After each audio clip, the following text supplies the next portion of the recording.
प्रिय भक्तगण, सादर प्रणाम। भगवत गीता पूरे विश्व के लिए मार्गदर्शक के रूप में विख्यात है। भगवान श्री कृष्ण जी ने अर्जुन को जीवन के जो रहस्य बताए हैं, वो गीता में लिखे गए जो उपदेश मानव जीवन शैली के बेहतरीन गाइड है। जीवन के उतार चढ़ाव में गीता में स्पष्ट रूप से कुछ महत्वपूर्ण ज्ञानवर्धक बातें कही गई हैं, जो आपके जीवन के लिए जरूरी है। आप कितने भी अच्छे कर्म कर लो, लेकिन समाज आपके बुरे कार्यों को ही सदैव याद रखता है। इसलिए लोग क्या कहेंगे, यह सोचने से बेहतर है कि आप अपना कर्म करें। जन्म लेने वाले के लिए मृत्यु उसी प्रकार निश्चित है जितना कि मरने वाले के लिए जन्म लेना। इसलिए इस विषय पर शोक मनाना व्यर्थ है। गीता में कहा गया है, जो इंसान किसी की कमी को पूरी करता है वो सही अर्थों में महान होता है। तुम्हारे साथ जो हुआ वह अच्छा हुआ, जो हो रहा है वो भी अच्छा है, और जो होगा वो भी अच्छा होगा।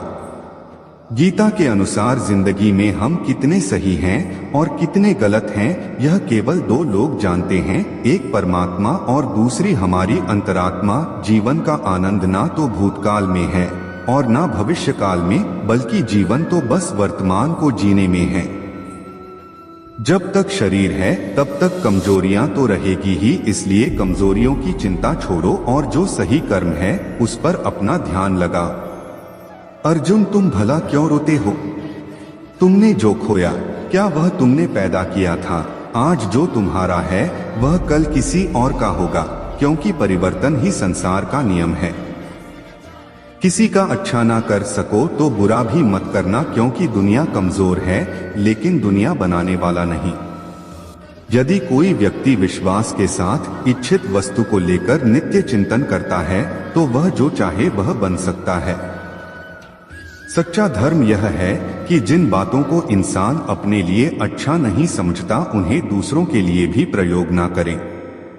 कोई भी व्यक्ति अपने विश्वास से बनता है, वह जैसा विश्वास करता है उसी अनुरूप बन जाता है। मन अशांत है और उसे नियंत्रित करना कठिन है, लेकिन अभ्यास से इसे वश में किया जा सकता है। मेरे लिए समस्त प्राणी समान हैं, ना तो कोई मुझे अत्यधिक प्रिय है और ना ही कम, लेकिन जो मेरी भक्ति पूरे मन से करते हैं, मैं सदैव आवश्यकता पड़ने पर उनके काम आता हूँ। मन की शांति से बढ़कर इस संसार में कोई भी संपत्ति नहीं है। जो मनुष्य फल की इच्छा का त्याग करके केवल कर्म पर ध्यान देता है, वह अवश्य ही जीवन में सफल होता है। कोई भी इंसान जन्म से नहीं बल्कि अपने कर्मों से महान बनता है। अपना, पराया, छोटा, बड़ा इत्यादि को भूलकर यह जानो कि यह सब तुम्हारा है और तुम प्रति एक के हो। बिना फल की कामनाएं ही सच्चा कर्म है। ईश्वर चरण में हो समर्पण, वही केवल धर्म है। जो व्यक्ति क्रोध करता है उसके मन में भ्रम पैदा होता है, जिससे उसका बौद्धिक तर्क नष्ट हो जाता है और तभी व्यक्ति का धीरे धीरे पतन होने लगता है। गीता में लिखा है, जब इंसान की जरूरत बदल जाती है तब इंसान के बात करने का तरीका बदल जाता है। इस संपूर्ण संसार में अपकीर्ति मृत्यु से भी अधिक खराब होती है। सदैव संदेह करने वाले व्यक्ति के लिए प्रसन्नता ना इस लोक में है ना ही कहीं और। जीवन में सफलता का ताला दो चाबियों से खुलता है, एक कठिन परिश्रम और दूसरा दृढ़ संकल्प। जो मन को नियंत्रित नहीं करते उनके लिए वह शत्रु के समान कार्य करता है। कठिन परिश्रम से बचने के लिए व्यक्ति को भाग्य और ईश्वर की इच्छा जैसे बहानों के बजाय चुनौतियों का सामना करना चाहिए। गीता में कहा गया है, कोई भी अपने कर्म से भाग नहीं सकता, कर्म का फल तो भुगतना ही पड़ता है। मनुष्य को अपने कर्मों के अच्छे और बुरे फल के विषय में सदैव सोचकर चिंताग्रस्त नहीं होना चाहिए। मनुष्य अपने विश्वास से निर्मित होता है, जैसा वह विश्वास करता है वैसा वह बन जाता है। जो मनुष्य प्रतिदिन खाने, सोने और आमोद प्रमोद के कार्यों में लिप्त रहता है, वह नियमित तौर पर योगाभ्यास करके समस्त क्लेशों से छुटकारा पा सकता है। जब इंसान अपने काम में आनंद खोज लेते हैं तब वे पूर्णता प्राप्त करते हैं। श्रीमद् भागवत गीता का मुख्य उद्देश्य मानव कल्याण करना है, इसलिए प्रत्येक मनुष्य को सदैव मानव कल्याण की ओर अग्रसर रहना चाहिए। माफ करना और शांत रहना सीखिए, ऐसी ताकत बन जाओगे कि पहाड़ भी रास्ता देंगे। व्यक्ति को अपनी इंद्रियों को वश में रखने के लिए बुद्धि और मन को नियंत्रित रखना होगा। जो होने वाला है वो होकर ही रहता है, और जो नहीं होने वाला वह कभी नहीं होता। ऐसा निश्चय जिनकी बुद्धि में होता है, उन्हें चिंता कभी नहीं सताती है।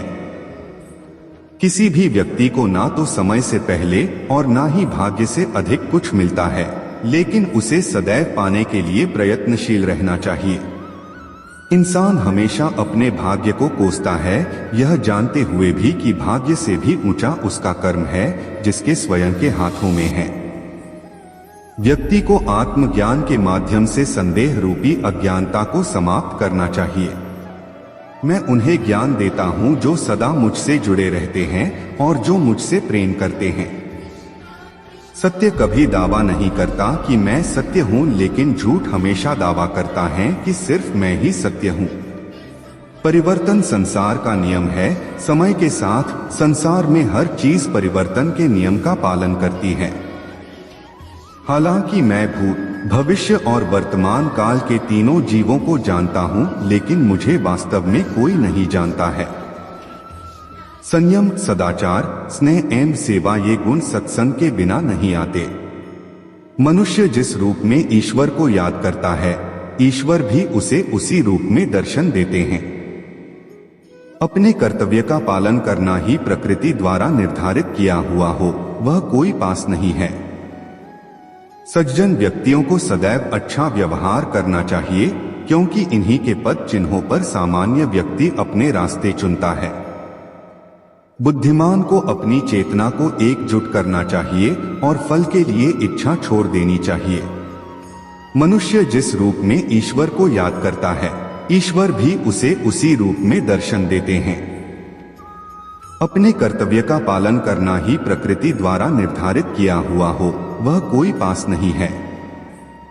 सज्जन व्यक्तियों को सदैव अच्छा व्यवहार करना चाहिए, क्योंकि इन्हीं के पद चिन्हों पर सामान्य व्यक्ति अपने रास्ते चुनता है। बुद्धिमान को अपनी चेतना को एकजुट करना चाहिए और फल के लिए इच्छा छोड़ देनी चाहिए। पाप और पुण्य क्या है? सबसे पहले हम जानते हैं कि आखिर बुरे और अच्छे कर्म होते क्या हैं। जो काम हम अपने स्वार्थ और बिना यह देखे करते हैं कि उससे किसी दूसरे को नुकसान पहुंच सकता है, वह पाप है। दूसरों को कष्ट पहुंचाना भी पाप है। वहीं अगर हमारे किसी काम से यदि किसी दूसरे की मदद होती है, तो वह पुण्य की श्रेणी में आता है। मन अवश्य ही चंचल होता है, लेकिन उसे अभ्यास और वैराग्य के माध्यम से वश में लाया जा सकता है। इंद्रियों की दुनिया में कल्पना सुखों की प्रथम शुरुआत है और अंत भी जो दुख को जन्म देता है। इस संपूर्ण संसार में कोई भी व्यक्ति महान नहीं जन्मा होता है, बल्कि उसके कर्म उसे महान बनाते हैं। जीवन में कभी गुस्सा या क्रोध ना करे, यह आपके जीवन के ध्वंस कर देगा। हे पार्थ, मैंने और तुमने अपने कर्तव्यों को निभाने के लिए धरती पर कई अवतार लिए हैं, लेकिन मुझे याद है और तुम्हें नहीं। वासना, क्रोध और लालच नरक के 3 दरवाजे हैं। जो मनुष्य जिस देवता की विश्वास के साथ भक्ति करता है, मैं उस व्यक्ति की उसी देवता में दृढ़ता बढ़ा देता हूँ। सभी काम छोड़कर बस भगवान में पूर्ण रूप से समर्पित हो जाओ, मैं तुम्हें सभी पापों से मुक्त कर दूंगा। बुद्धिमान व्यक्ति कभी भी कामुक सुख में आनंद लेते हैं, वह सदैव मोक्ष की प्राप्ति में लगे रहते हैं। वह जो सभी इच्छाएं त्याग देता है, उसे शांति की प्राप्त होती है। संपूर्ण संसार में जब अधर्म और पाप बढ़ता है, तो मैं धर्म की पुनः स्थापना के लिए धरती पर अवतार लेता हूँ। जैसे अंधेरे में प्रकाश की ज्योति जगमगाती है, ठीक उसी प्रकार से सत्य की चमक भी कभी फीकी नहीं पड़ती। इसलिए व्यक्ति को सदैव सत्य बोलना चाहिए। मैं सभी प्राणियों के हृदय में विद्यमान हूँ। जो व्यक्ति मृत्यु के दौरान मेरा नाम लेता है वह सदैव मेरे ही धाम को प्राप्त होता है, इसमें कोई शक नहीं है। कर्म करो, फल की चिंता मत करो भगवत गीता का सबसे बुद्धिमान संदेश है। आज हम केवल पैसे, बेहतर घर, कार और सुरक्षित भविष्य के लिए काम कर रहे हैं। हम इतने लक्ष्य चालित हैं कि हम सब कुछ परिणाम के बारे में सोचकर ही करते हैं। यह एक ऐसी चीज है जिससे हमें बचना चाहिए, केवल इसलिए कि यदि अपेक्षाएं पूरी नहीं होती हैं तो दर्द अवश्यंभावी है। इसलिए काम करते रहें और बदले में कुछ भी उम्मीद न करें। जो व्यक्ति मैं और मेरा इत्यादि की भावना से मुक्त हो जाता है उसे जीवन में शांति की प्राप्ति होती है। आत्मज्ञान की तलवार से काटकर अपने हृदय के अज्ञान के संदेह अलग कर दो। अनुशासित रहो, उठो और कार्य करो। जिस प्रकार से प्राकृतिक मौसम में बदलाव आता है ठीक उसी प्रकार से जीवन में भी सुख दुख आता रहता है, वह कभी स्थायी नहीं रहते हैं। जो लोग परमात्मा को पाना चाहते हैं वह ब्रह्मचर्य का पालन करते हैं। भगवान श्री कृष्ण कहते हैं कि मैं इस संसार की सुगंध हूँ, अग्नि की ऊष्मा हूँ और समस्त जीवित प्राणियों का आत्म संयम हूँ। तो दोस्तों लेते हैं आपसे अलविदा, मिलते हैं एक और वीडियो के साथ। तब तक के लिए जय श्री कृष्ण।